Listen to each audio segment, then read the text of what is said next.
In this tutorial, I'm going to show you how you can add music to your Facebook story. So if you want to upload your Facebook story and then make sure that it has background music, it is pretty much simple.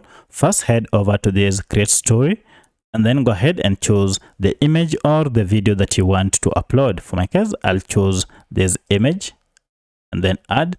To add music, head over to this music here, you can see, and then choose any music that you so wish to add. For instance, I'll try this first one. Let me hear.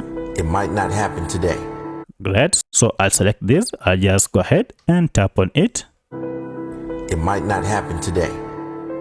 It might not happen tomorrow. And then but share. There's one thing I know.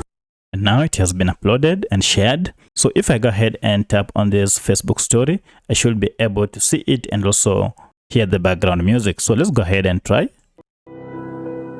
It might not happen today. It might not happen. Great, that has been done. So that's how you add music to your Facebook story. If you have any other question, kindly let me know in the comment section. Otherwise, if this video was helpful to you, kindly hit the like button and subscribe to this channel to support me. Thanks for watching, and let's meet in the next video.